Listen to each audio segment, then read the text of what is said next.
Islam is the very antithesis of democracy. It is a despotic, theocratic doctrine which oppresses its people.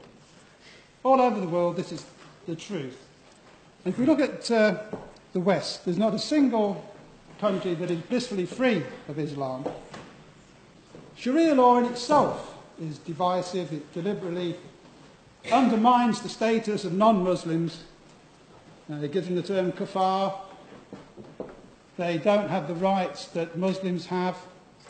And this is enshrined in all of the Islamic texts, from the Quran to the Hadith.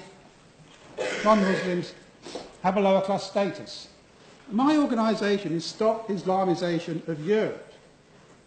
We are being Islamised. While our troops are being bombing democracy into Muslim countries such as Afghanistan and Iraq, we're instilling Sharia law in our own country.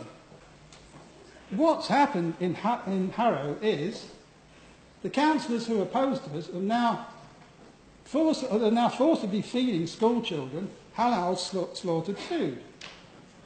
So the Islamisation of these children is taking place without their parents' knowledge. It's just been exposed this year. There's a bit of a debate going on in Harrow as to whether that's the case. It may interest people to know that in Denmark, every piece of poultry sold in supermarkets, apart from a tiny proportion of organic produce, is halal slaughtered. People are being force-fed this produce deceitfully. You appear to be conflating cultural integration and Islamisation simply because, as society, as we are a democracy, we decide to accept the values of other people that decide to come to our country. We accept that this isn't necessarily some sort of Islamisation. These are the foundations of democracy. No, not at all. No. My organisation would not exist if the British media and the Western media did their jobs and reported things impartially, instead of going time after time after Israel for what's happening in the Gaza Strip, misreporting things like that, like the supposed killing of Mohammed al-Jura, the 12-year-old boy, up against a wall, sheltering behind his father. There's complete fabrication thrown out of a French court. No redaction, no retraction by the media. If the media did their job properly, I would not need to stand here now debating the issue. In fact, none of us would need to be here because you would all agree with me. Hello, greetings. I'm your friendly neighbourhood Islamist. I was a bit late coming from London today, but you know, the queue of infidels to behead was rather longer than usual. Now, I guess getting to more salient points, we've heard this very interesting discussion. I think you can break it down to this. The people that came after me who were opposing the proposition, they were viewed as, or there's an allegation, these are not true Muslims, or they represent some fringe element of Islam. Well, I'm going to be a little controversial, and if anyone has seen me on video and so on, not Crime Watch, but the debates I've debated secularism, atheism, I have a penchant for political philosophy, and I am a convert to Islam from Portuguese descent. Now, essentially this, I believe in the Sharia. I believe in Orthodox Islam for 1,400 years. I believe in all the elements that that is unpopular that you've seen. But I'd like to explain that there is a big, big misunderstanding. I'm going to be very antisocial, but I'm an Islamist after all. And I'm going to have to not take people's points. There's a lot of things I want to refute. And basically, the organisation I was part of does a lot of debating. I'd like to make on the point that in last year, December the 10th, my organisation invited Stephen Gash for a debate on is Islamification of Britain, myth or reality. He pulled out a few days before that. No, sorry. And not take a point of information. You can just afterwards. Okay. Anyway, now he said, I want to answer the point he said at the beginning. He said that the West is summed up by democracy. So whatever the people choose is correct. So if the people choose to massacre a minority of their population, let's say the Jews, then it should be correct according to the criteria of Stephen Gash. No doubt perhaps this will allow him in the future to discharge some agendas that he might have against the Muslim population, another Semitic religion, which is with the same kind of law system. In fact, virtually an identical law system to the Jewish faith.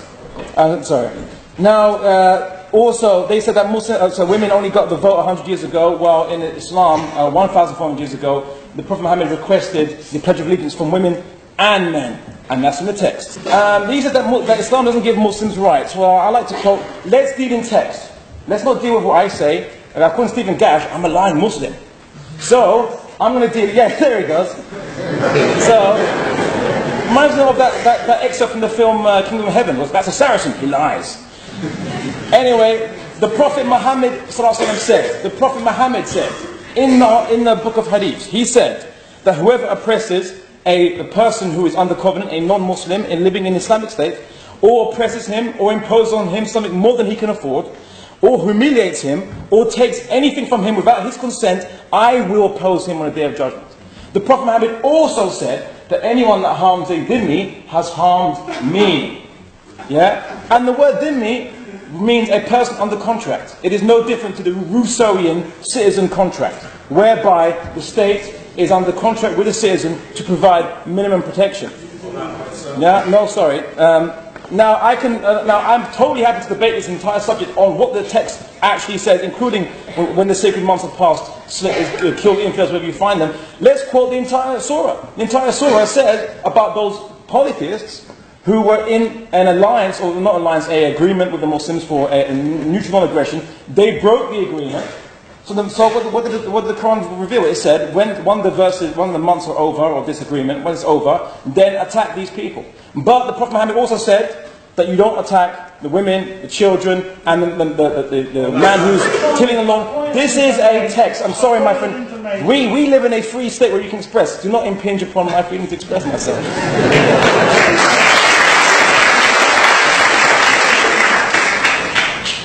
Okay. He says, why don't we see Muslims challenging these extremists that come on media, on TV and so on? We held a debate. We invited the BNP to criticize Islam on a public platform, much to the UAF's disgruntlement with this. And we begged all the media organizations, come see Muslims giving a free platform to the BNP, one of the most ardent detractors. Our most ardent detractors.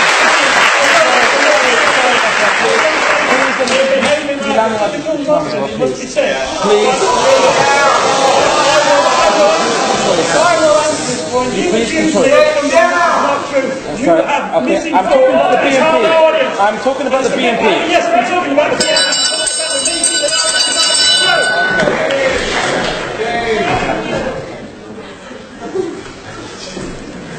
Anyway,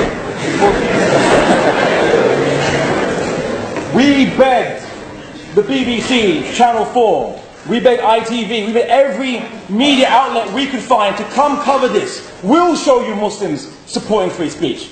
It wasn't newsworthy, they said. It wasn't newsworthy. Right? And this is the problem, that we Muslims who did our best to try to display an action showing that we support open debate, which is an Islamic concept, by the way. This was not allowed to be shown by the media, and that's why you don't see Muslims opposing animal charity, because the media will not show you this to you. So, I'm talking about the BNP. Are you got conscious? All right. Excuse me, Mr. Gash. He has the floor. Please respect our rules. If not, we have to escort you out. So please, I understand.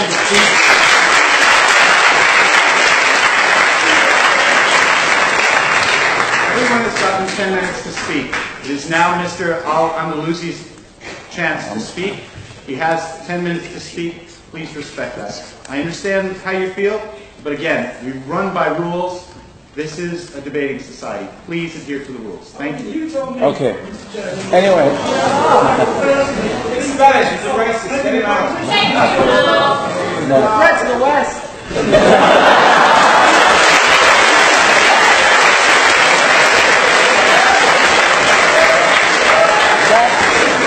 That's Now on to secularism. You know, is religion a threat to secularism? I'll tell you this. I think secularism does not...